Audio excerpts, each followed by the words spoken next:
사람은 사랑을 믿는다. 그리고 사랑이 모든 것을 해결해 줄 것이라 생각하며 결혼이라는 선택을 한다.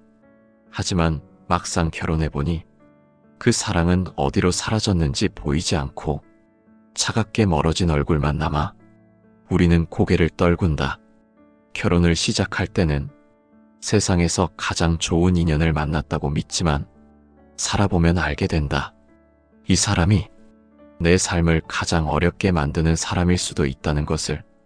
부부라는 이름 아래 서로를 미워하고 상처를 주며 도대체 왜 내가 이 사람과 결혼했는지 수없이 자문하게 된다. 그러나 부처님께서는 말씀하셨다. 우리가 만난 인연은 좋고 나쁨으로 결정된 것이 아니라 법에 따라 이끌린 것이다. 이번 생에서의 만남은 갑자기 시작된 것이 아니다. 전생에서부터 이어진 보이지 않는 끈에 이끌려 다시 만나게 된 것이다. 우리는 인연을 선택한다고 생각한다.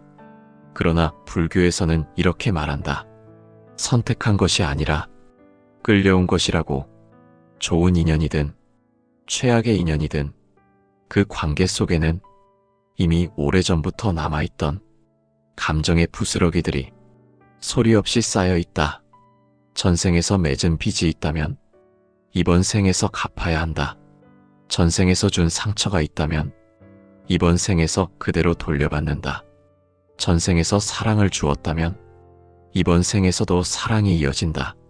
그러나 많은 부부가 사랑보다 상처를 먼저 느낀다. 그리고 이렇게 말한다. 결혼해보니 최악이더라.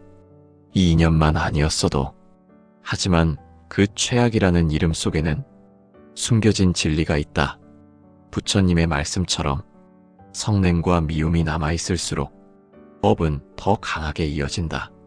그래서 헤어지고 싶어도 헤어질 수 없고 도망치고 싶어도 또 같은 자리로 돌아온다. 최악이라는 이름으로 만난 인연은 그만큼 깊은 업을 담고 있다. 그 업을 끝내기 전까지 관계는 멈추지 않는다. 원망으로 맺어진 부부는 원망이 사라지기 전까지 끝나지 않고 미움으로 맺어진 부부는 미움이 사라지기 전까지 벗어나지 못한다.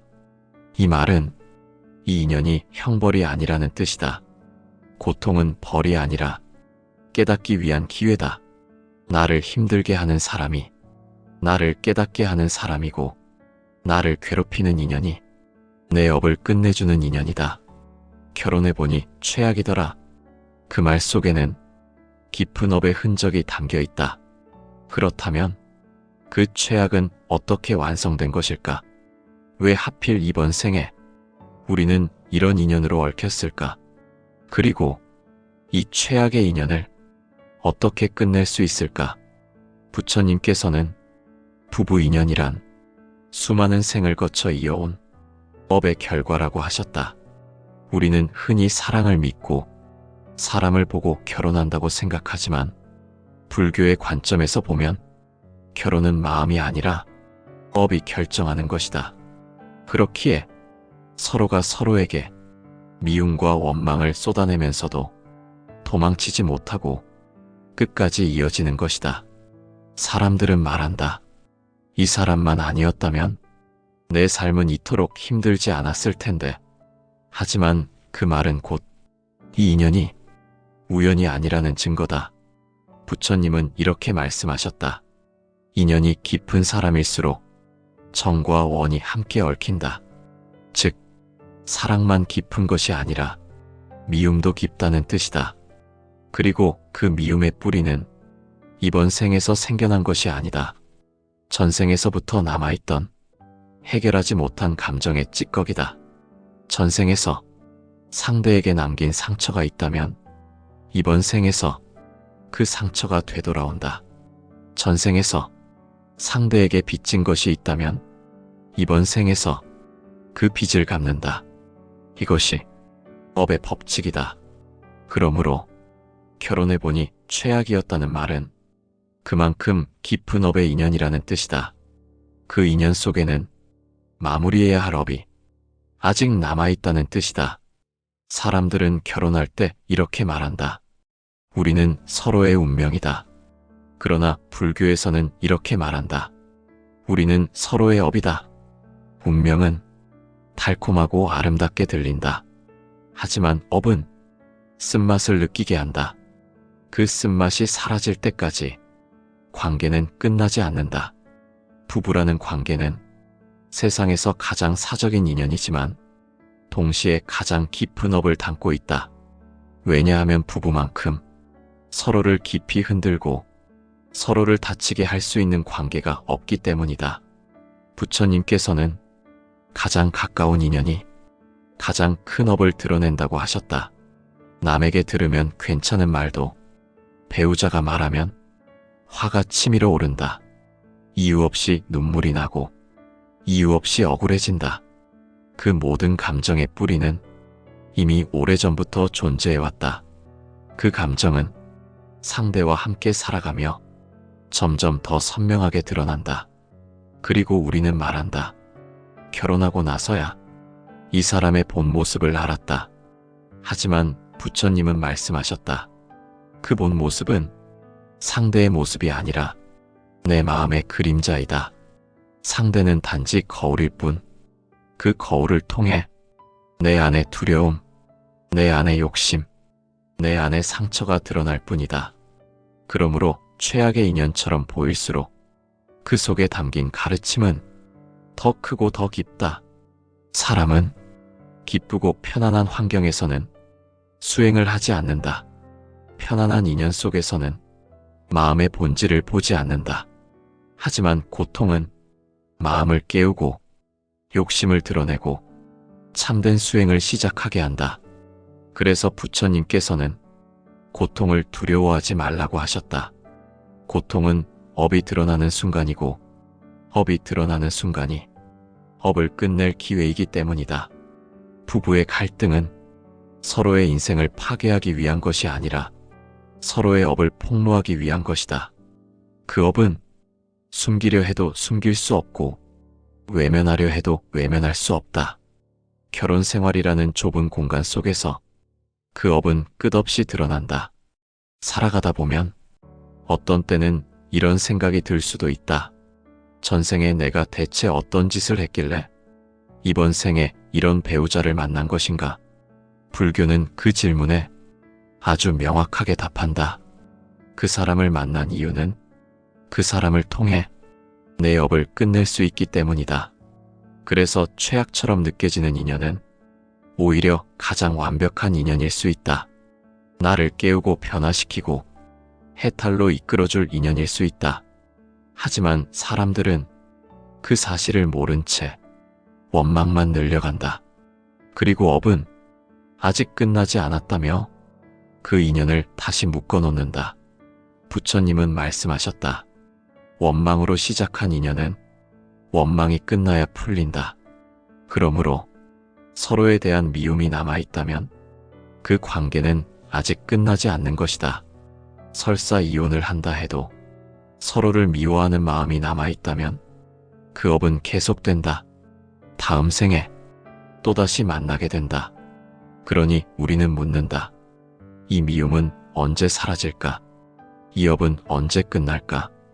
답은 멀리 있지 않다. 내 마음이 바뀔 때 업은 바뀐다. 미움을 놓을 때 업도 놓인다. 그러나 놓는다는 것은 포기하는 것이 아니다. 과거를 지우는 것도 아니다. 미움이라는 업의 문을 조용히 닫아주는 것이다. 결혼해보니 최악이더라. 그 고백은 아직 배워야 할 마음이 많다는 뜻이다. 아직 풀어야 할 업이 남았다는 뜻이다. 그래서 후회가 아닌 수행이 필요하다. 이 관계를 어떻게 살아가야 할까? 그 최악의 인연을 어떻게 바꾸어 가야 할까? 사람들은 결혼 생활에서 고통이 시작되면 상대의 탓부터 하게 된다. 왜 저 사람은 저럴까? 왜 나에게 이렇게 상처를 줄까? 왜 내 인생에 이런 배우자가 나타난 걸까? 그러나 부처님은 이 모든 질문을 한 줄로 정리하셨다. 그대의 마음이 고통을 부르고 있다. 고통은 상대가 만들어낸 것이 아니라 내 마음에서 일어난다. 상대는 단지 내 마음 깊은 곳에 숨겨져 있던 불씨를 건드렸을 뿐이다. 부부 관계는 그 마음을 가장 정확하게 드러내는 거울이다. 그래서 부처님은 부부 인연 속에 가장 큰 수행이 숨어 있다고 하셨다. 편안한 관계에서는 자기 자신을 볼 수 없다. 기분 좋은 말만 주고받는 사이에서는 내 안에 담긴 독과 집착을 볼 수 없다. 그러나 부부 사이에서는 감춰두었던 상처가 드러나고 감추려던 마음이 튀어나온다. 그리고 우리는 비로소 깨닫게 된다. 나는 분노를 품고 있구나. 나는 인정받고 싶은 마음이 크구나. 나는 지나치게 기대하고 있었구나. 이 모든 것을 부부라는 관계가 비추어준다. 부부는 서로의 거울이다. 상대에게 보이는 결점이 곧 나의 업이다. 상대가 나에게 들이미는 칼날 속에서 내 업의 모습을 확인하게 되는 것이다. 부처님께서는 말씀하셨다. 업이 드러날 때 그 업을 다스릴 기회를 얻는다. 그러나 대부분의 사람들은 그 기회를 고통으로만 바라보고 한탄하며 거부한다. 그래서 부부의 갈등이 깊어질수록 사람들은 이렇게 말한다. 결혼이 잘못되었다. 이 사람은 나와 맞지 않는다. 물론 그 말 자체가 틀린 것은 아니다. 정말로 맞지 않는 사람일 수도 있다. 하지만 불교는 그 이유를 달리 설명한다. 맞지 않기 때문에 함께하게 된 것이다. 그 맞지 않음 속에서 내 마음을 보고 상대의 아픔을 보고 서로의 업을 끊기 위한 가르침이 숨어 있기 때문이다. 부부가 서로 미워하며 파국으로 치닫는 이유는 상대가 나쁜 사람이어서가 아니라 내가 아직 그 업을 다 보지 못하고 있기 때문이다. 미움을 미움으로 대하면 원망만 쌓인다. 성냄을 성냄으로 대하면 고통만 커진다. 그리고 그 고통은 또 다음 생에 남게 된다. 부처님은 말씀하셨다. 원망으로는 원망이 사라지지 않는다. 오직 자비로서만 원망이 끝난다. 부부 관계에서 자비란 무엇인가? 상대를 위해 참는 것이 아니라 내 마음에 일어난 성냄을 알아차리고 그 성냄을 멈추는 것이다. 그 성냄의 뿌리에는 집착이 자리 잡고 있기 때문이다. 기대를 놓지 못하는 마음, 상대가 내 기준대로 움직이길 바라는 마음, 그 바람이 충족되지 않을 때 우리는 고통을 느낀다. 그 고통이 성냄으로 나타난다. 즉, 성냄은 내 집착을 드러내는 신호다. 부부의 갈등은 집착을 내려놓으라는 수행의 초대이다. 그렇기에 부처님께서는 부부의 고통을 외면하지 말라고 하셨다. 그 고통 속에 가장 큰 깨달음이 숨어 있기 때문이다. 어떤 사람은 결혼하고 나서 비로소 부처님의 말씀을 찾는다. 고통받고 나서야 마음을 돌아본다. 이 또한 수행의 문이 열리는 순간이다. 삶이 평온할 때 수행의 필요성을 느끼는 이는 드물다. 그러나 삶이 무너지는 것 같을 때 우리는 비로소 진짜 나를 마주한다. 부부의 인연은 바로 그 자리에서 수행을 시작하게 만드는 힘이다. 전생에서 미워하던 사람을 이번 생에 만나 마저 미워하고 끝내버리는 관계도 있고, 전생에서 사랑했지만 못다한 인연을 이번 생에서 이어가는 관계도 있다. 하지만 어떤 인연이든 공통된 목적이 있다. 업을 청산하는 것, 그리고 내 마음을 정화하는 것. 부부가 서로를 괴롭히기 위해 만난 것이 아니라 서로의 업을 끝내주기 위해 만난 것이다. 그렇다면 우리는 질문해야 한다. 이 고통을 통해 나는 무엇을 알아가고 있는가? 이 인연을 통해 내 마음은 어떻게 변화하고 있는가? 이 질문에 대한 답을 찾기 위해 우리는 계속 걸어가야 한다. 결혼해보니 최악이더라. 그 말 속에는 이미 가르침이 시작되고 있다는 뜻이다. 최악이라 부르는 순간 그 인연은 가장 강력한 수행의 장으로 변한다. 가장 깊은 상처를 주는 인연이 가장 큰 업을 끝낼 수 있는 인연이다. 부처님께서는 그 고통을 피하지 말라고 하셨다. 최악이라 불렀던 인연이 해탈로 가는 문이 될 수 있기 때문이다. 결국 부부의 인연 속 고통은 벌이 아니라 기회이다. 결혼이라는 인연 속에서 가르침을 발견하는 순간 모든 게 달라지기 시작한다. 부처님께서는 업은 바꿀 수 있다고 말씀하셨다. 하지만 그 변화는 상대를 바꾸는 데서 시작되지 않는다. 오직 내 마음을 바꾸는 데서 시작된다. 최악의 인연 속에 있더라도 그 인연은 내 마음이 어떻게 작용하는가에 따라 지옥이 될 수도 해탈의 길이 될 수도 있다. 결국 부부 관계의 문제는 상대가 아니라 내 마음이 만들어내는 것이다. 그러나 많은 이들이 이 사실을 받아들이지 못한다. 고통을 주는 사람을 탓하기 바쁘고 내 마음이 어떤지 살피지 않는다. 부처님은 말씀하셨다. 성냄을 불로 갚지 마라. 기름을 부으면 불은 더 커진다. 미움을 미움으로 대하지 않고 자비로 마주하는 순간 그 미움은 비로소 사라진다. 업의 불길도 찾아든다. 이제 우리는 구체적으로 생각해 보아야 한다. 어떻게 자비를 실천해야 하는가? 어떻게 내 마음을 다스려야 하는가? 그 길을 부처님의 가르침을 따라 하나씩 살펴보려 한다. 우선 내 마음을 있는 그대로 바라보는 것이다. 상대에게 화가 날 때 그 화가 어디서 오는지를 보고 그 화에 올라타지 않고 그냥 바라보는 것이다. 이것이 관의 수행이다. 보는 것, 알아차리는 것, 그러나 휘둘리지 않는 것. 부처님께서는 고통이 일어날 때 그 고통을 멈추려 하지 말고 그 고통을 바라보라고 하셨다. 그 순간 고통은 더 이상 나를 지배하지 못한다. 고통은 가르침으로 변한다. 다음으로 기대를 내려놓아야 한다. 부부 관계 속에서 기대는 곧 고통의 씨앗이 된다. 왜 내 마음을 몰라줄까? 왜 내가 원하는 대로 해주지 않을까? 바로 이 기대가 미움을 만든다. 기대가 크면 실망도 그만큼 커진다. 부처님은 말씀하셨다. 기대하지 않으면 모든 것이 선물이다. 상대가 내 뜻대로 움직이길 바라는 것이 아니라 상대가 있는 그대로 받아들일 수 있을 때 서로의 고통은 줄어든다. 차비가 그 자리에 자라난다. 그리고 무엇보다 용서해야 한다.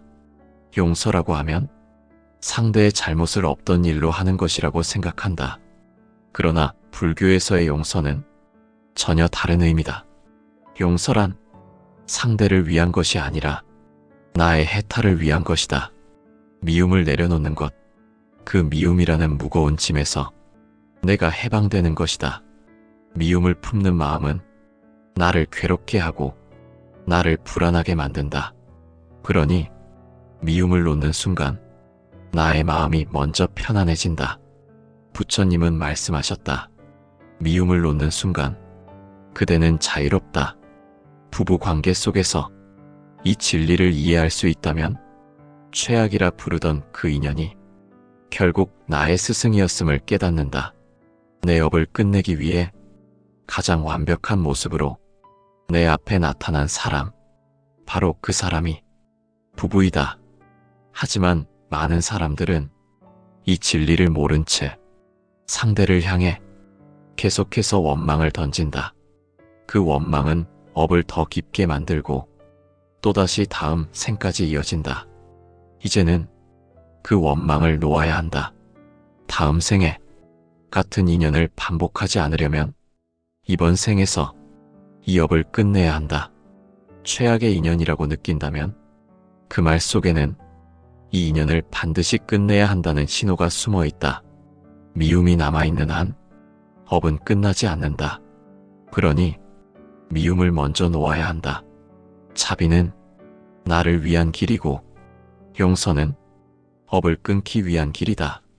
기대를 놓는 것은 인연을 새롭게 보기 위한 길이다. 이 세 가지가 최악의 인연을 해탈의 인연으로 바꾸는 길이다. 부처님은 말씀하셨다. 넘어졌다면 그 자리에서 일어나라. 그 자리가 바로 가르침이 시작되는 자리이다. 부부 관계 속에서 쓰러졌다면 그 자리에서 내 마음을 보고 업을 보고 깨달음을 얻으라는 뜻이다. 그 순간 업은 멈추고 인연은 달라진다. 결국 최악이라 부르는 인연도 그 속에서 가장 큰 깨달음을 준다면 가장 소중한 인연이 된다. 부부의 고통 속에 숨은 진실은 하나다. 서로를 만나 서로를 힘들게 한 이유는 서로를 해탈로 이끌기 위함이다. 최악의 인연도 해탈의 인연이 될 수 있다. 그 길은 내 마음이 결정한다. 부처님께서는 우리가 만나는 모든 인연에는 다 그만한 이유가 있다고 말씀하셨다. 우리가 최악이라고 부르는 인연도, 우리가 미움으로 대하는 인연도, 우리를 쓰러뜨리는 인연도 사실은 모두 우리의 업을 비추어 주는 거울이다. 부부라는 관계는 그 거울이 가장 가까이 있는 자리이다. 감출 수 없고 숨길 수 없고 피할 수도 없다. 그래서 부부 인연은 가장 고통스럽고 가장 괴롭고 가장 힘든 관계가 되기도 한다. 하지만 부처님은 이 고통을 저주하지 말라고 하셨다. 고통은 업이 사라지기 전 마지막으로 일어나는 불꽃과 같기 때문이다. 불꽃이 가장 뜨거울 때 업은 사라지기 직전이다. 그러므로 지금의 관계가 너무나 힘들고 도망치고 싶을 만큼 괴롭다면 그 인연은 이제 끝이 보인다는 뜻일지도 모른다.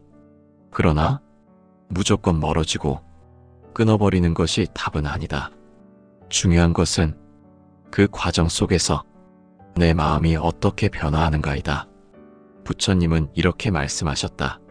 미워하는 마음이 남으면 그 인연은 또 돌아온다. 원망이 남아있으면 다음 생에 다시 만난다. 지금 헤어져도 다음 생에 또 최악의 인연으로 만나게 된다면 그것이 진정 내가 원하는 삶인가? 결국 이번 생에서 그 마음을 놓아야 한다. 업을 끝내야 한다. 그래야 다음 생으로 이어지지 않는다. 살아가며 우리는 수없이 결혼을 후회하고 수없이 상대를 탓하고 수없이 눈물을 흘린다. 하지만 그 눈물 속에는 이미 수행이 시작되고 있다.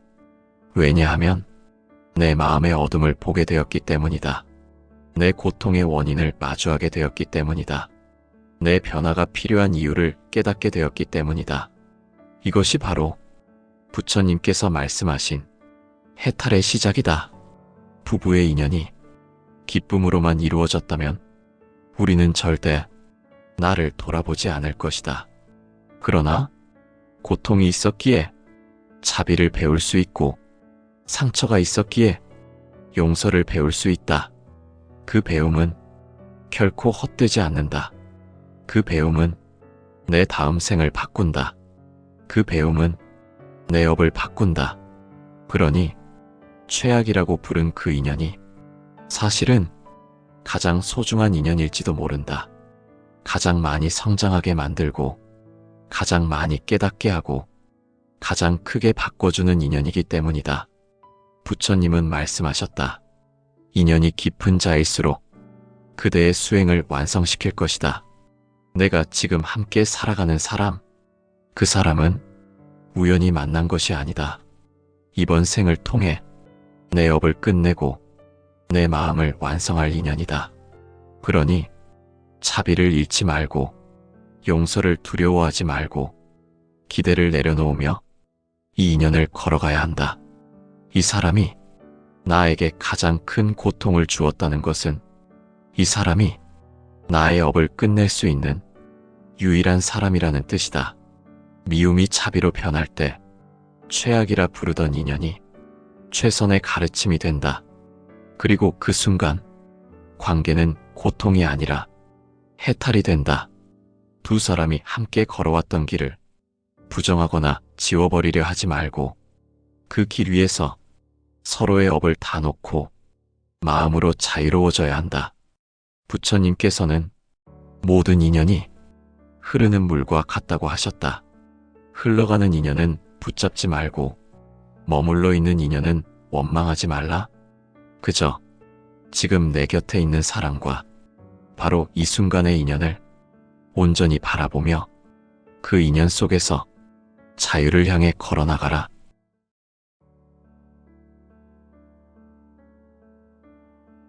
사람은 사랑을 믿는다. 그리고 사랑이 모든 것을 해결해 줄 것이라 생각하며 결혼이라는 선택을 한다. 하지만 막상 결혼해보니 그 사랑은 어디로 사라졌는지 보이지 않고 차갑게 멀어진 얼굴만 남아 우리는 고개를 떨군다. 결혼을 시작할 때는 세상에서 가장 좋은 인연을 만났다고 믿지만 살아보면 알게 된다. 이 사람이 내 삶을 가장 어렵게 만드는 사람일 수도 있다는 것을. 부부라는 이름 아래 서로를 미워하고 상처를 주며 도대체 왜 내가 이 사람과 결혼했는지 수없이 자문하게 된다. 그러나 부처님께서는 말씀하셨다. 우리가 만난 인연은 좋고 나쁨으로 결정된 것이 아니라 법에 따라 이끌린 것이다. 이번 생에서의 만남은 갑자기 시작된 것이 아니다. 전생에서부터 이어진 보이지 않는 끈에 이끌려 다시 만나게 된 것이다. 우리는 인연을 선택한다고 생각한다. 그러나 불교에서는 이렇게 말한다. 선택한 것이 아니라 끌려온 것이라고. 좋은 인연이든 최악의 인연이든 그 관계 속에는 이미 오래전부터 남아있던 감정의 부스러기들이 소리 없이 쌓여 있다. 전생에서 맺은 빚이 있다면 이번 생에서 갚아야 한다. 전생에서 준 상처가 있다면 이번 생에서 그대로 돌려받는다. 전생에서 사랑을 주었다면 이번 생에서도 사랑이 이어진다. 그러나 많은 부부가 사랑보다 상처를 먼저 느낀다. 그리고 이렇게 말한다. 결혼해보니 최악이더라. 이 인연만 아니었어도. 하지만 그 최악이라는 이름 속에는 숨겨진 진리가 있다. 부처님의 말씀처럼 성냄과 미움이 남아있을수록 업은 더 강하게 이어진다. 그래서 헤어지고 싶어도 헤어질 수 없고 도망치고 싶어도 또 같은 자리로 돌아온다. 최악이라는 이름으로 만난 인연은 그만큼 깊은 업을 담고 있다. 그 업을 끝내기 전까지 관계는 멈추지 않는다. 원망으로 맺어진 부부는 원망이 사라지기 전까지 끝나지 않고 미움으로 맺어진 부부는 미움이 사라지기 전까지 벗어나지 못한다. 이 말은 이 인연이 형벌이 아니라는 뜻이다.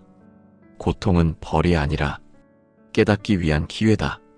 나를 힘들게 하는 사람이 나를 깨닫게 하는 사람이고 나를 괴롭히는 인연이 내 업을 끝내주는 인연이다. 결혼해보니 최악이더라. 그 말 속에는 깊은 업의 흔적이 담겨 있다. 그렇다면 그 최악은 어떻게 완성된 것일까? 왜 하필 이번 생에 우리는 이런 인연으로 얽혔을까? 그리고 이 최악의 인연을 어떻게 끝낼 수 있을까? 부처님께서는 부부 인연이란 수많은 생을 거쳐 이어온 업의 결과라고 하셨다. 우리는 흔히 사랑을 믿고 사람을 보고 결혼한다고 생각하지만 불교의 관점에서 보면 결혼은 마음이 아니라 업이 결정하는 것이다. 그렇기에 서로가 서로에게 미움과 원망을 쏟아내면서도 도망치지 못하고 끝까지 이어지는 것이다. 사람들은 말한다. 이 사람만 아니었다면 내 삶은 이토록 힘들지 않았을 텐데. 하지만 그 말은 곧 이 인연이 우연이 아니라는 증거다. 부처님은 이렇게 말씀하셨다. 인연이 깊은 사람일수록 정과 원이 함께 얽힌다. 즉, 사랑만 깊은 것이 아니라 미움도 깊다는 뜻이다. 그리고 그 미움의 뿌리는 이번 생에서 생겨난 것이 아니다. 전생에서부터 남아있던 해결하지 못한 감정의 찌꺼기다. 전생에서 상대에게 남긴 상처가 있다면 이번 생에서 그 상처가 되돌아온다. 전생에서 상대에게 빚진 것이 있다면 이번 생에서 그 빚을 갚는다. 이것이 업의 법칙이다. 그러므로 결혼해보니 최악이었다는 말은 그만큼 깊은 업의 인연이라는 뜻이다. 그 인연 속에는 마무리해야 할 업이 아직 남아있다는 뜻이다. 사람들은 결혼할 때 이렇게 말한다. 우리는 서로의 운명이다. 그러나 불교에서는 이렇게 말한다. 우리는 서로의 업이다. 운명은 달콤하고 아름답게 들린다. 하지만 업은 쓴맛을 느끼게 한다. 그 쓴맛이 사라질 때까지 관계는 끝나지 않는다. 부부라는 관계는 세상에서 가장 사적인 인연이지만 동시에 가장 깊은 업을 담고 있다. 왜냐하면 부부만큼 서로를 깊이 흔들고 서로를 다치게 할 수 있는 관계가 없기 때문이다. 부처님께서는 가장 가까운 인연이 가장 큰 업을 드러낸다고 하셨다. 남에게 들으면 괜찮은 말도 배우자가 말하면 화가 치밀어 오른다. 이유 없이 눈물이 나고 이유 없이 억울해진다. 그 모든 감정의 뿌리는 이미 오래전부터 존재해왔다. 그 감정은 상대와 함께 살아가며 점점 더 선명하게 드러난다. 그리고 우리는 말한다. 결혼하고 나서야 이 사람의 본 모습을 알았다. 하지만 부처님은 말씀하셨다. 그 본 모습은 상대의 모습이 아니라 내 마음의 그림자이다. 상대는 단지 거울일 뿐, 그 거울을 통해 내 안의 두려움, 내 안의 욕심, 내 안의 상처가 드러날 뿐이다. 그러므로 최악의 인연처럼 보일수록 그 속에 담긴 가르침은 더 크고 더 깊다. 사람은 기쁘고 편안한 환경에서는 수행을 하지 않는다. 편안한 인연 속에서는 마음의 본질을 보지 않는다. 하지만 고통은 마음을 깨우고 욕심을 드러내고 참된 수행을 시작하게 한다.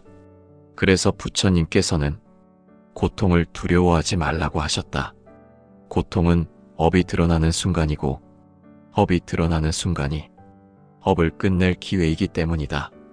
부부의 갈등은 서로의 인생을 파괴하기 위한 것이 아니라 서로의 업을 폭로하기 위한 것이다. 그 업은 숨기려 해도 숨길 수 없고 외면하려 해도 외면할 수 없다. 결혼 생활이라는 좁은 공간 속에서 그 업은 끝없이 드러난다. 살아가다 보면 어떤 때는 이런 생각이 들 수도 있다. 전생에 내가 대체 어떤 짓을 했길래 이번 생에 이런 배우자를 만난 것인가? 불교는 그 질문에 아주 명확하게 답한다. 그 사람을 만난 이유는 그 사람을 통해 내 업을 끝낼 수 있기 때문이다. 그래서 최악처럼 느껴지는 인연은 오히려 가장 완벽한 인연일 수 있다. 나를 깨우고 변화시키고 해탈로 이끌어줄 인연일 수 있다. 하지만 사람들은 그 사실을 모른 채 원망만 늘려간다. 그리고 업은 아직 끝나지 않았다며 그 인연을 다시 묶어놓는다. 부처님은 말씀하셨다. 원망으로 시작한 인연은 원망이 끝나야 풀린다. 그러므로 서로에 대한 미움이 남아있다면 그 관계는 아직 끝나지 않는 것이다. 설사 이혼을 한다 해도 서로를 미워하는 마음이 남아있다면 그 업은 계속된다. 다음 생에 또다시 만나게 된다. 그러니 우리는 묻는다. 이 미움은 언제 사라질까? 이 업은 언제 끝날까? 답은 멀리 있지 않다. 내 마음이 바뀔 때 업은 바뀐다. 미움을 놓을 때 업도 놓인다. 그러나 놓는다는 것은 포기하는 것이 아니다. 과거를 지우는 것도 아니다. 미움이라는 업의 문을 조용히 닫아주는 것이다. 결혼해보니 최악이더라. 그 고백은 아직 배워야 할 마음이 많다는 뜻이다. 아직 풀어야 할 업이 남았다는 뜻이다. 그래서 후회가 아닌 수행이 필요하다. 이 관계를 어떻게 살아가야 할까? 그 최악의 인연을 어떻게 바꾸어 가야 할까? 사람들은 결혼 생활에서 고통이 시작되면 상대의 탓부터 하게 된다. 왜 저 사람은 저럴까? 왜 나에게 이렇게 상처를 줄까? 왜 내 인생에 이런 배우자가 나타난 걸까? 그러나 부처님은 이 모든 질문을 한 줄로 정리하셨다. 그대의 마음이 고통을 부르고 있다. 고통은 상대가 만들어낸 것이 아니라 내 마음에서 일어난다. 상대는 단지 내 마음 깊은 곳에 숨겨져 있던 불씨를 건드렸을 뿐이다. 부부 관계는 그 마음을 가장 정확하게 드러내는 거울이다. 그래서 부처님은 부부 인연 속에 가장 큰 수행이 숨어 있다고 하셨다. 편안한 관계에서는 자기 자신을 볼 수 없다. 기분 좋은 말만 주고받는 사이에서는 내 안에 담긴 독과 집착을 볼 수 없다.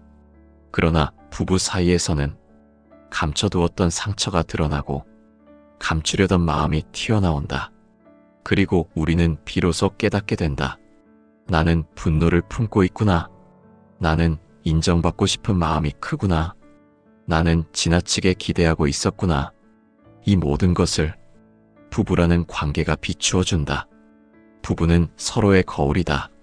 상대에게 보이는 결점이 곧 나의 업이다. 상대가 나에게 들이미는 칼날 속에서 내 업의 모습을 확인하게 되는 것이다. 부처님께서는 말씀하셨다. 업이 드러날 때 그 업을 다스릴 기회를 얻는다. 그러나 대부분의 사람들은 그 기회를 고통으로만 바라보고 한탄하며 거부한다. 그래서 부부의 갈등이 깊어질수록 사람들은 이렇게 말한다. 결혼이 잘못되었다. 이 사람은 나와 맞지 않는다. 물론 그 말 자체가 틀린 것은 아니다. 정말로 맞지 않는 사람일 수도 있다. 하지만 불교는 그 이유를 달리 설명한다. 맞지 않기 때문에 함께하게 된 것이다.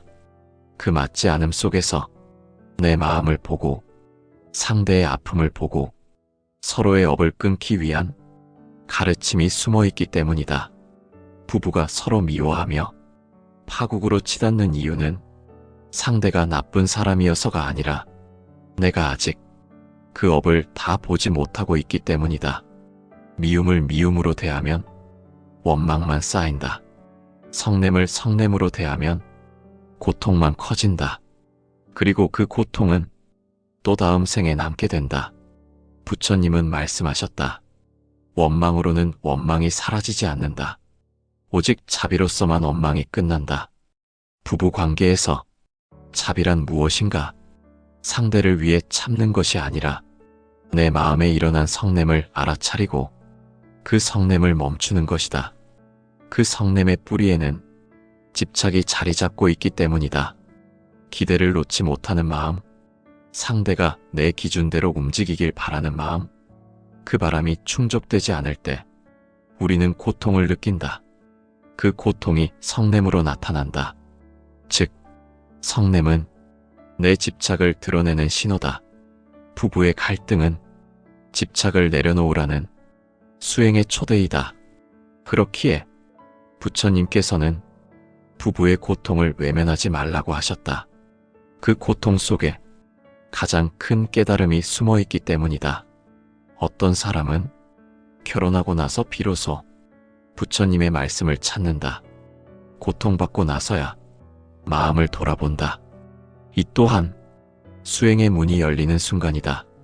삶이 평온할 때 수행의 필요성을 느끼는 이는 드물다.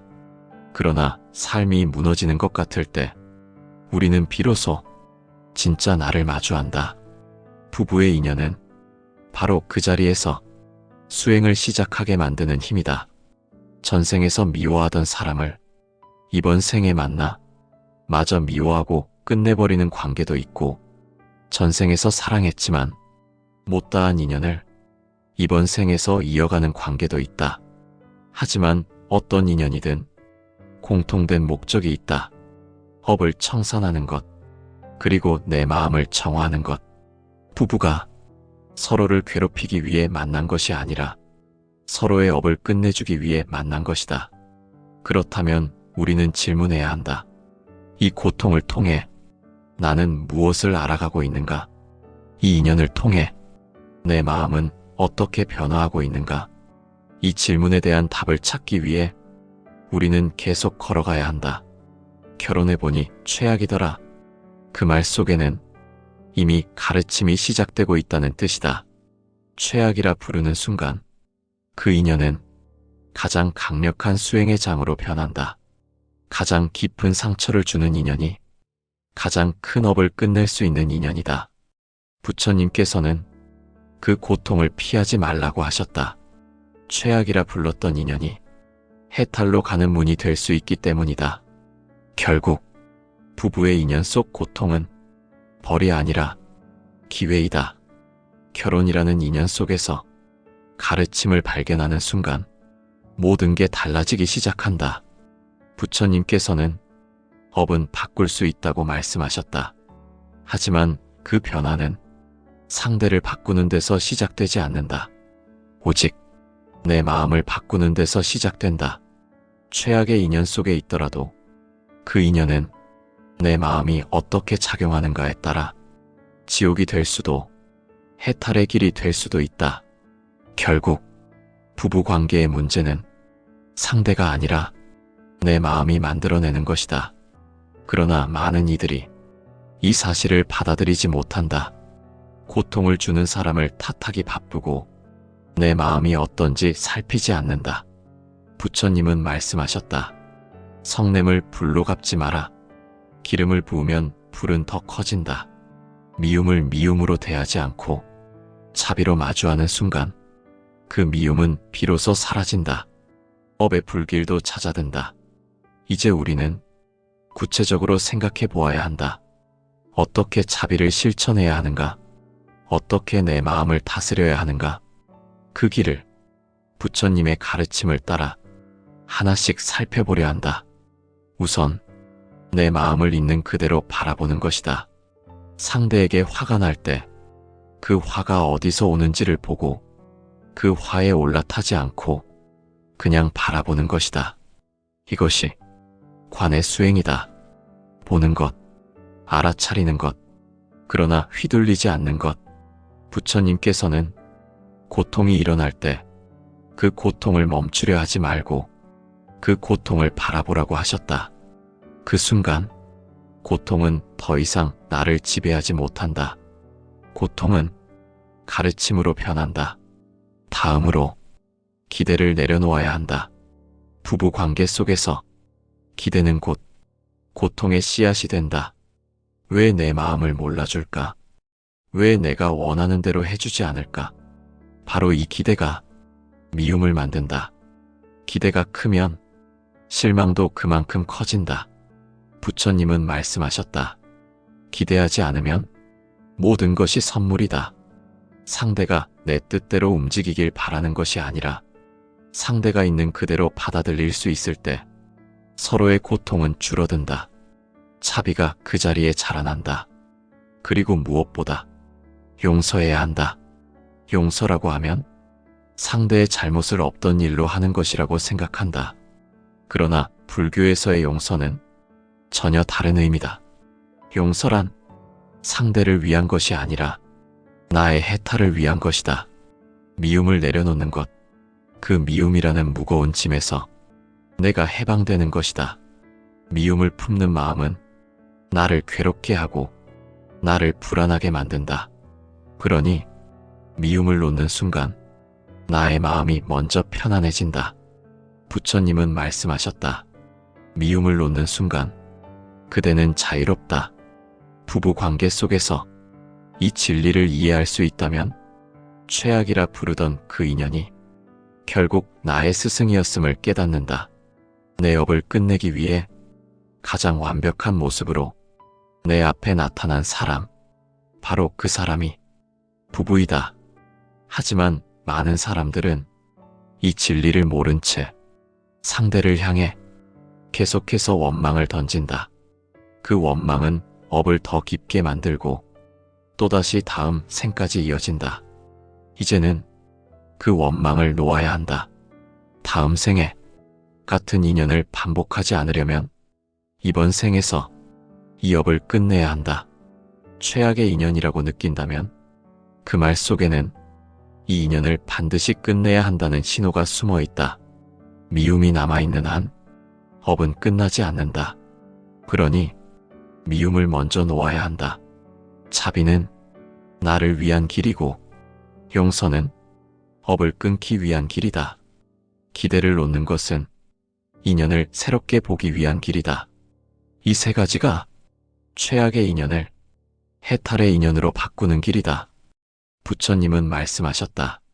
넘어졌다면 그 자리에서 일어나라. 그 자리가 바로 가르침이 시작되는 자리이다. 부부 관계 속에서 쓰러졌다면 그 자리에서 내 마음을 보고 업을 보고 깨달음을 얻으라는 뜻이다. 그 순간 업은 멈추고 인연은 달라진다. 결국 최악이라 부르는 인연도 그 속에서 가장 큰 깨달음을 준다면 가장 소중한 인연이 된다. 부부의 고통 속에 숨은 진실은 하나다. 서로를 만나 서로를 힘들게 한 이유는 서로를 해탈로 이끌기 위함이다. 최악의 인연도 해탈의 인연이 될 수 있다. 그 길은 내 마음이 결정한다. 부처님께서는 우리가 만나는 모든 인연에는 다 그만한 이유가 있다고 말씀하셨다. 우리가 최악이라고 부르는 인연도, 우리가 미움으로 대하는 인연도, 우리를 쓰러뜨리는 인연도 사실은 모두 우리의 업을 비추어 주는 거울이다. 부부라는 관계는 그 거울이 가장 가까이 있는 자리이다. 감출 수 없고 숨길 수 없고 피할 수도 없다. 그래서 부부 인연은 가장 고통스럽고 가장 괴롭고 가장 힘든 관계가 되기도 한다. 하지만 부처님은 이 고통을 저주하지 말라고 하셨다. 고통은 업이 사라지기 전 마지막으로 일어나는 불꽃과 같기 때문이다. 불꽃이 가장 뜨거울 때 업은 사라지기 직전이다. 그러므로 지금의 관계가 너무나 힘들고 도망치고 싶을 만큼 괴롭다면 그 인연은 이제 끝이 보인다는 뜻일지도 모른다. 그러나 무조건 멀어지고 끊어버리는 것이 답은 아니다. 중요한 것은 그 과정 속에서 내 마음이 어떻게 변화하는가이다. 부처님은 이렇게 말씀하셨다. 미워하는 마음이 남으면 그 인연은 또 돌아온다. 원망이 남아있으면 다음 생에 다시 만난다. 지금 헤어져도 다음 생에 또 최악의 인연으로 만나게 된다면 그것이 진정 내가 원하는 삶인가? 결국 이번 생에서 그 마음을 놓아야 한다. 업을 끝내야 한다. 그래야 다음 생으로 이어지지 않는다. 살아가며 우리는 수없이 결혼을 후회하고 수없이 상대를 탓하고 수없이 눈물을 흘린다. 하지만 그 눈물 속에는 이미 수행이 시작되고 있다. 왜냐하면 내 마음의 어둠을 보게 되었기 때문이다. 내 고통의 원인을 마주하게 되었기 때문이다. 내 변화가 필요한 이유를 깨닫게 되었기 때문이다. 이것이 바로 부처님께서 말씀하신 해탈의 시작이다. 부부의 인연이 기쁨으로만 이루어졌다면 우리는 절대 나를 돌아보지 않을 것이다.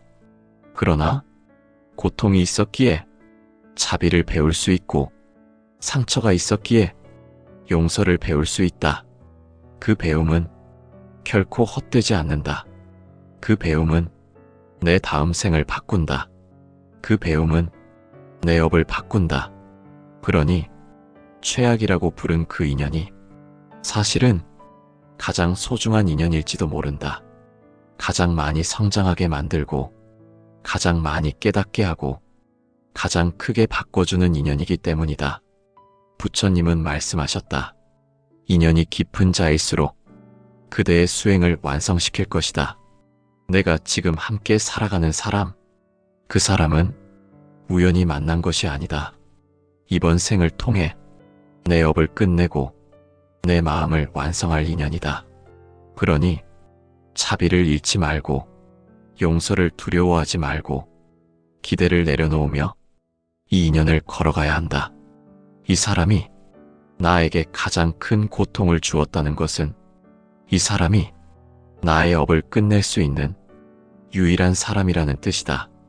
미움이 자비로 변할 때 최악이라 부르던 인연이 최선의 가르침이 된다. 그리고 그 순간 관계는 고통이 아니라 해탈이 된다. 두 사람이 함께 걸어왔던 길을 부정하거나 지워버리려 하지 말고 그 길 위에서 서로의 업을 다 놓고 마음으로 자유로워져야 한다. 부처님께서는 모든 인연이 흐르는 물과 같다고 하셨다. 흘러가는 인연은 붙잡지 말고 머물러 있는 인연은 원망하지 말라. 그저 지금 내 곁에 있는 사람과 바로 이 순간의 인연을 온전히 바라보며 그 인연 속에서 자유를 향해 걸어나가라.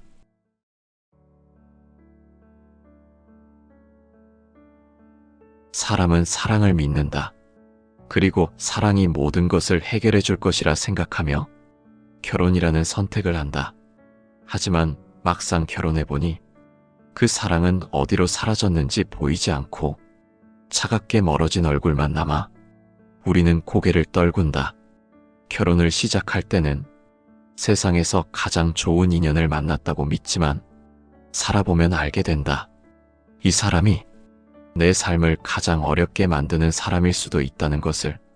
부부라는 이름 아래 서로를 미워하고 상처를 주며 도대체 왜 내가 이 사람과 결혼했는지 수없이 자문하게 된다. 그러나 부처님께서는 말씀하셨다. 우리가 만난 인연은 좋고 나쁨으로 결정된 것이 아니라 법에 따라 이끌린 것이다. 이번 생에서의 만남은 갑자기 시작된 것이 아니다. 전생에서부터 이어진 보이지 않는 끈에 이끌려 다시 만나게 된 것이다. 우리는 인연을 선택한다고 생각한다. 그러나 불교에서는 이렇게 말한다. 선택한 것이 아니라 끌려온 것이라고. 좋은 인연이든 최악의 인연이든 그 관계 속에는 이미 오래전부터 남아있던 감정의 부스러기들이 소리 없이 쌓여 있다. 전생에서 맺은 빚이 있다면 이번 생에서 갚아야 한다. 전생에서 준 상처가 있다면 이번 생에서 그대로 돌려받는다. 전생에서 사랑을 주었다면 이번 생에서도 사랑이 이어진다. 그러나 많은 부부가 사랑보다 상처를 먼저 느낀다. 그리고 이렇게 말한다. 결혼해보니 최악이더라. 이 인연만 아니었어도. 하지만 그 최악이라는 이름 속에는 숨겨진 진리가 있다. 부처님의 말씀처럼 성냄과 미움이 남아있을수록 업은 더 강하게 이어진다. 그래서 헤어지고 싶어도 헤어질 수 없고 도망치고 싶어도 또 같은 자리로 돌아온다. 최악이라는 이름으로 만난 인연은 그만큼 깊은 업을 담고 있다. 그 업을 끝내기 전까지 관계는 멈추지 않는다. 원망으로 맺어진 부부는 원망이 사라지기 전까지 끝나지 않고 미움으로 맺어진 부부는 미움이 사라지기 전까지 벗어나지 못한다.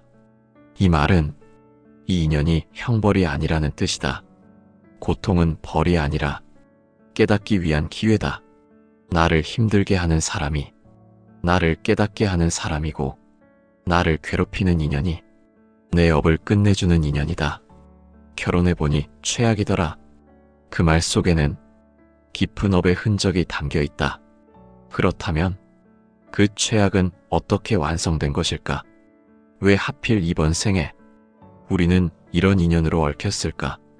그리고 이 최악의 인연을 어떻게 끝낼 수 있을까? 부처님께서는 부부 인연이란 수많은 생을 거쳐 이어온 업의 결과라고 하셨다. 우리는 흔히 사랑을 믿고 사람을 보고 결혼한다고 생각하지만 불교의 관점에서 보면 결혼은 마음이 아니라 업이 결정하는 것이다.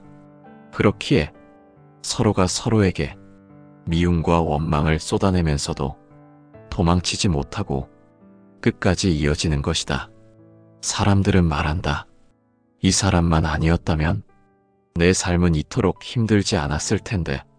하지만 그 말은 곧 이 인연이 우연이 아니라는 증거다. 부처님은 이렇게 말씀하셨다. 인연이 깊은 사람일수록 정과 원이 함께 얽힌다. 즉, 사랑만 깊은 것이 아니라 미움도 깊다는 뜻이다. 그리고 그 미움의 뿌리는 이번 생에서 생겨난 것이 아니다. 전생에서부터 남아있던 해결하지 못한 감정의 찌꺼기다. 전생에서 상대에게 남긴 상처가 있다면 이번 생에서 그 상처가 되돌아온다. 전생에서 상대에게 빚진 것이 있다면 이번 생에서 그 빚을 갚는다. 이것이 업의 법칙이다. 그러므로 결혼해보니 최악이었다는 말은 그만큼 깊은 업의 인연이라는 뜻이다. 그 인연 속에는 마무리해야 할 업이 아직 남아있다는 뜻이다. 사람들은 결혼할 때 이렇게 말한다. 우리는 서로의 운명이다. 그러나 불교에서는 이렇게 말한다. 우리는 서로의 업이다. 운명은 달콤하고 아름답게 들린다. 하지만 업은 쓴맛을 느끼게 한다. 그 쓴맛이 사라질 때까지 관계는 끝나지 않는다. 부부라는 관계는 세상에서 가장 사적인 인연이지만 동시에 가장 깊은 업을 담고 있다. 왜냐하면 부부만큼 서로를 깊이 흔들고 서로를 다치게 할 수 있는 관계가 없기 때문이다. 부처님께서는 가장 가까운 인연이 가장 큰 업을 드러낸다고 하셨다. 남에게 들으면 괜찮은 말도 배우자가 말하면 화가 치밀어 오른다. 이유 없이 눈물이 나고 이유 없이 억울해진다. 그 모든 감정의 뿌리는 이미 오래전부터 존재해왔다. 그 감정은 상대와 함께 살아가며 점점 더 선명하게 드러난다. 그리고 우리는 말한다. 결혼하고 나서야 이 사람의 본 모습을 알았다. 하지만 부처님은 말씀하셨다. 그 본 모습은 상대의 모습이 아니라 내 마음의 그림자이다. 상대는 단지 거울일 뿐. 그 거울을 통해 내 안의 두려움, 내 안의 욕심, 내 안의 상처가 드러날 뿐이다. 그러므로 최악의 인연처럼 보일수록 그 속에 담긴 가르침은 더 크고 더 깊다. 사람은 기쁘고 편안한 환경에서는 수행을 하지 않는다. 편안한 인연 속에서는 마음의 본질을 보지 않는다. 하지만 고통은 마음을 깨우고 욕심을 드러내고 참된 수행을 시작하게 한다. 그래서 부처님께서는 고통을 두려워하지 말라고 하셨다. 고통은 업이 드러나는 순간이고 업이 드러나는 순간이 업을 끝낼 기회이기 때문이다. 부부의 갈등은 서로의 인생을 파괴하기 위한 것이 아니라 서로의 업을 폭로하기 위한 것이다. 그 업은 숨기려 해도 숨길 수 없고 외면하려 해도 외면할 수 없다. 결혼 생활이라는 좁은 공간 속에서 그 업은 끝없이 드러난다. 살아가다 보면 어떤 때는 이런 생각이 들 수도 있다. 전생에 내가 대체 어떤 짓을 했길래 이번 생에 이런 배우자를 만난 것인가? 불교는 그 질문에 아주 명확하게 답한다. 그 사람을 만난 이유는 그 사람을 통해 내 업을 끝낼 수 있기 때문이다. 그래서 최악처럼 느껴지는 인연은 오히려 가장 완벽한 인연일 수 있다. 나를 깨우고 변화시키고 해탈로 이끌어줄 인연일 수 있다. 하지만 사람들은 그 사실을 모른 채 원망만 늘려간다. 그리고 업은 아직 끝나지 않았다며 그 인연을 다시 묶어놓는다. 부처님은 말씀하셨다. 원망으로 시작한 인연은 원망이 끝나야 풀린다. 그러므로 서로에 대한 미움이 남아있다면 그 관계는 아직 끝나지 않는 것이다. 설사 이혼을 한다 해도 서로를 미워하는 마음이 남아있다면 그 업은 계속된다. 다음 생에 또다시 만나게 된다. 그러니 우리는 묻는다. 이 미움은 언제 사라질까? 이 업은 언제 끝날까? 답은 멀리 있지 않다. 내 마음이 바뀔 때 업은 바뀐다. 미움을 놓을 때 업도 놓인다. 그러나 놓는다는 것은 포기하는 것이 아니다. 과거를 지우는 것도 아니다. 미움이라는 업의 문을 조용히 닫아주는 것이다. 결혼해보니 최악이더라. 그 고백은 아직 배워야 할 마음이 많다는 뜻이다. 아직 풀어야 할 업이 남았다는 뜻이다. 그래서 후회가 아닌 수행이 필요하다. 이 관계를 어떻게 살아가야 할까? 그 최악의 인연을 어떻게 바꾸어 가야 할까? 사람들은 결혼 생활에서 고통이 시작되면 상대의 탓부터 하게 된다. 왜 저 사람은 저럴까? 왜 나에게 이렇게 상처를 줄까? 왜 내 인생에 이런 배우자가 나타난 걸까? 그러나 부처님은 이 모든 질문을 한 줄로 정리하셨다. 그대의 마음이 고통을 부르고 있다. 고통은 상대가 만들어낸 것이 아니라 내 마음에서 일어난다. 상대는 단지 내 마음 깊은 곳에 숨겨져 있던 불씨를 건드렸을 뿐이다. 부부 관계는 그 마음을 가장 정확하게 드러내는 거울이다. 그래서 부처님은 부부 인연 속에 가장 큰 수행이 숨어 있다고 하셨다. 편안한 관계에서는 자기 자신을 볼 수 없다. 기분 좋은 말만 주고받는 사이에서는 내 안에 담긴 독과 집착을 볼 수 없다. 그러나 부부 사이에서는 감춰두었던 상처가 드러나고 감추려던 마음이 튀어나온다.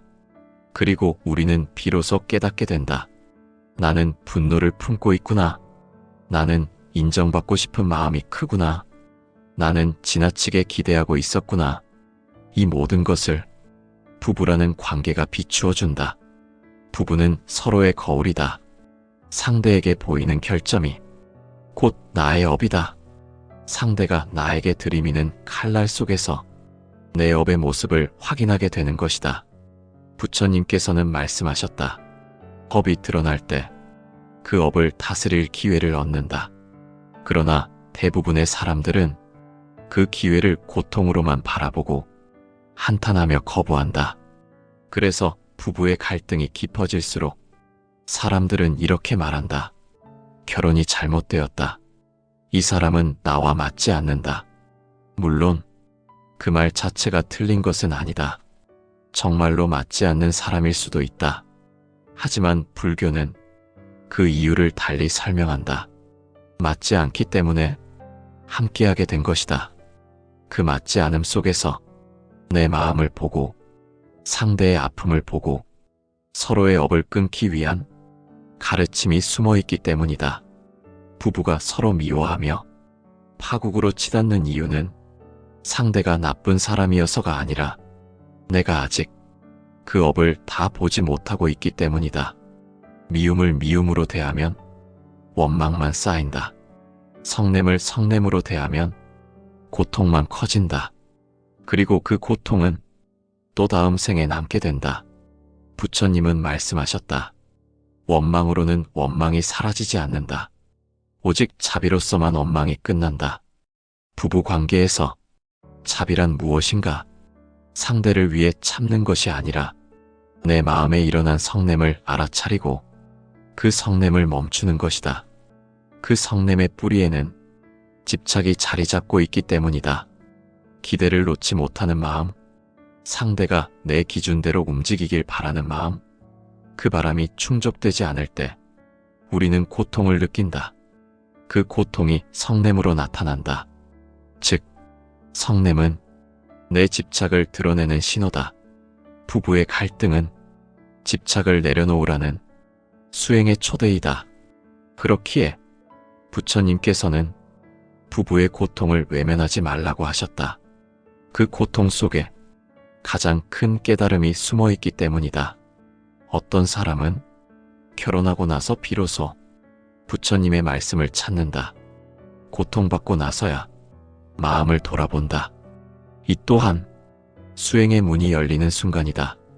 삶이 평온할 때 수행의 필요성을 느끼는 이는 드물다. 그러나 삶이 무너지는 것 같을 때 우리는 비로소 진짜 나를 마주한다. 부부의 인연은 바로 그 자리에서 수행을 시작하게 만드는 힘이다. 전생에서 미워하던 사람을 이번 생에 만나 마저 미워하고 끝내버리는 관계도 있고, 전생에서 사랑했지만 못다한 인연을 이번 생에서 이어가는 관계도 있다. 하지만 어떤 인연이든 공통된 목적이 있다. 업을 청산하는 것, 그리고 내 마음을 정화하는 것. 부부가 서로를 괴롭히기 위해 만난 것이 아니라 서로의 업을 끝내주기 위해 만난 것이다. 그렇다면 우리는 질문해야 한다. 이 고통을 통해 나는 무엇을 알아가고 있는가?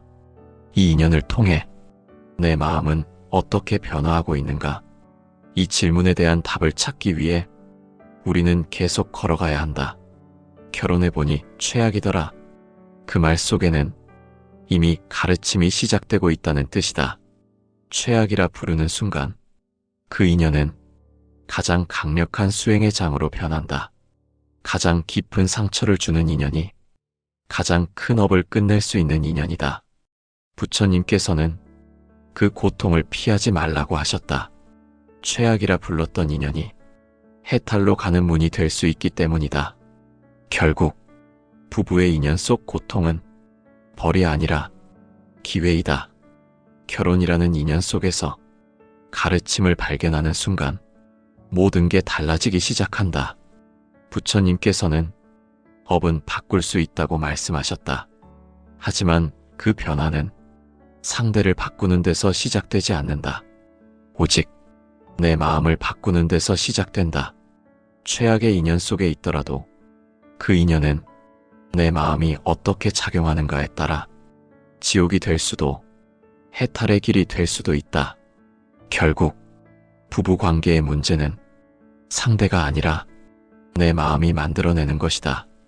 그러나 많은 이들이 이 사실을 받아들이지 못한다.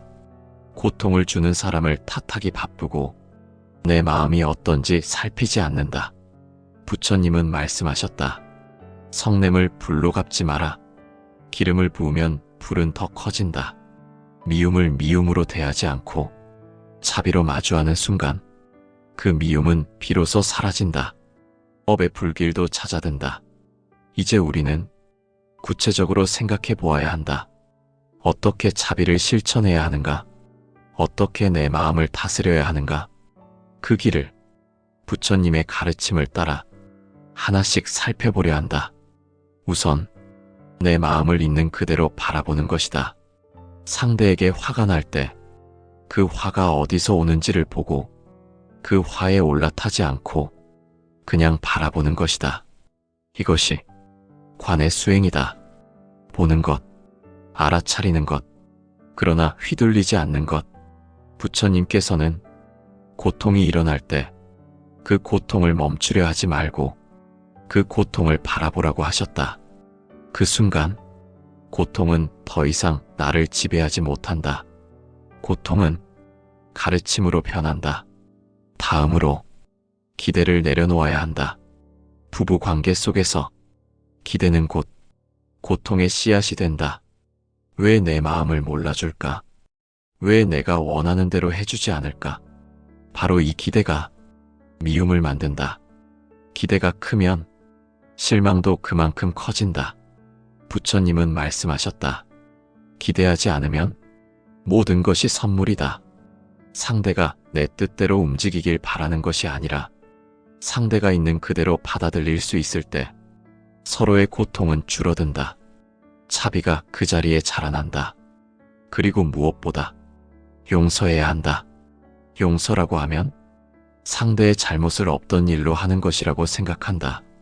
그러나 불교에서의 용서는 전혀 다른 의미다. 용서란 상대를 위한 것이 아니라 나의 해탈을 위한 것이다. 미움을 내려놓는 것, 그 미움이라는 무거운 짐에서 내가 해방되는 것이다. 미움을 품는 마음은 나를 괴롭게 하고 나를 불안하게 만든다. 그러니 미움을 놓는 순간 나의 마음이 먼저 편안해진다. 부처님은 말씀하셨다. 미움을 놓는 순간 그대는 자유롭다. 부부 관계 속에서 이 진리를 이해할 수 있다면 최악이라 부르던 그 인연이 결국 나의 스승이었음을 깨닫는다. 내 업을 끝내기 위해 가장 완벽한 모습으로 내 앞에 나타난 사람, 바로 그 사람이 부부이다. 하지만 많은 사람들은 이 진리를 모른 채 상대를 향해 계속해서 원망을 던진다. 그 원망은 업을 더 깊게 만들고 또다시 다음 생까지 이어진다. 이제는 그 원망을 놓아야 한다. 다음 생에 같은 인연을 반복하지 않으려면 이번 생에서 이 업을 끝내야 한다. 최악의 인연이라고 느낀다면 그 말 속에는 이 인연을 반드시 끝내야 한다는 신호가 숨어 있다. 미움이 남아있는 한 업은 끝나지 않는다. 그러니 미움을 먼저 놓아야 한다.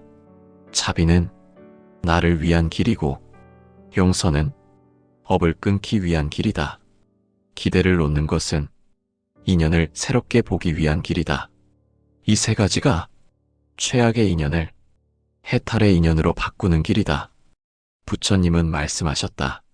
넘어졌다면 그 자리에서 일어나라. 그 자리가 바로 가르침이 시작되는 자리이다. 부부 관계 속에서 쓰러졌다면 그 자리에서 내 마음을 보고 업을 보고 깨달음을 얻으라는 뜻이다. 그 순간 업은 멈추고 인연은 달라진다. 결국 최악이라 부르는 인연도 그 속에서 가장 큰 깨달음을 준다면 가장 소중한 인연이 된다. 부부의 고통 속에 숨은 진실은 하나다. 서로를 만나 서로를 힘들게 한 이유는 서로를 해탈로 이끌기 위함이다. 최악의 인연도 해탈의 인연이 될 수 있다. 그 길은 내 마음이 결정한다. 부처님께서는 우리가 만나는 모든 인연에는 다 그만한 이유가 있다고 말씀하셨다. 우리가 최악이라고 부르는 인연도, 우리가 미움으로 대하는 인연도, 우리를 쓰러뜨리는 인연도 사실은 모두 우리의 업을 비추어 주는 거울이다. 부부라는 관계는 그 거울이 가장 가까이 있는 자리이다. 감출 수 없고 숨길 수 없고 피할 수도 없다. 그래서 부부 인연은 가장 고통스럽고 가장 괴롭고 가장 힘든 관계가 되기도 한다. 하지만 부처님은 이 고통을 저주하지 말라고 하셨다. 고통은 업이 사라지기 전 마지막으로 일어나는 불꽃과 같기 때문이다. 불꽃이 가장 뜨거울 때 업은 사라지기 직전이다. 그러므로 지금의 관계가 너무나 힘들고 도망치고 싶을 만큼 괴롭다면 그 인연은 이제 끝이 보인다는 뜻일지도 모른다. 그러나 무조건 멀어지고 끊어버리는 것이 답은 아니다. 중요한 것은 그 과정 속에서 내 마음이 어떻게 변화하는가이다. 부처님은 이렇게 말씀하셨다. 미워하는 마음이 남으면 그 인연은 또 돌아온다. 원망이 남아있으면 다음 생에 다시 만난다. 지금 헤어져도 다음 생에 또 최악의 인연으로 만나게 된다면 그것이 진정 내가 원하는 삶인가? 결국 이번 생에서 그 마음을 놓아야 한다. 업을 끝내야 한다. 그래야 다음 생으로 이어지지 않는다. 살아가며 우리는 수없이 결혼을 후회하고 수없이 상대를 탓하고 수없이 눈물을 흘린다. 하지만 그 눈물 속에는 이미 수행이 시작되고 있다. 왜냐하면 내 마음의 어둠을 보게 되었기 때문이다. 내 고통의 원인을 마주하게 되었기 때문이다. 내 변화가 필요한 이유를 깨닫게 되었기 때문이다. 이것이 바로 부처님께서 말씀하신 해탈의 시작이다. 부부의 인연이 기쁨으로만 이루어졌다면 우리는 절대 나를 돌아보지 않을 것이다. 그러나 고통이 있었기에 자비를 배울 수 있고 상처가 있었기에 용서를 배울 수 있다. 그 배움은 결코 헛되지 않는다. 그 배움은 내 다음 생을 바꾼다. 그 배움은 내 업을 바꾼다. 그러니 최악이라고 부른 그 인연이 사실은 가장 소중한 인연일지도 모른다. 가장 많이 성장하게 만들고 가장 많이 깨닫게 하고 가장 크게 바꿔주는 인연이기 때문이다. 부처님은 말씀하셨다. 인연이 깊은 자일수록 그대의 수행을 완성시킬 것이다. 내가 지금 함께 살아가는 사람, 그 사람은 우연히 만난 것이 아니다. 이번 생을 통해 내 업을 끝내고 내 마음을 완성할 인연이다. 그러니 차비를 잃지 말고 용서를 두려워하지 말고 기대를 내려놓으며 이 인연을 걸어가야 한다. 이 사람이 나에게 가장 큰 고통을 주었다는 것은 이 사람이 나의 업을 끝낼 수 있는 유일한 사람이라는 뜻이다. 미움이 차비로 변할 때 최악이라 부르던 인연이 최선의 가르침이 된다. 그리고 그 순간 관계는 고통이 아니라 해탈이 된다. 두 사람이 함께 걸어왔던 길을 부정하거나 지워버리려 하지 말고 그 길 위에서 서로의 업을 다 놓고 마음으로 자유로워져야 한다. 부처님께서는 모든 인연이 흐르는 물과 같다고 하셨다. 흘러가는 인연은 붙잡지 말고 머물러 있는 인연은 원망하지 말라. 그저 지금 내 곁에 있는 사람과 바로 이 순간의 인연을 온전히 바라보며 그 인연 속에서 자유를 향해 걸어나가라.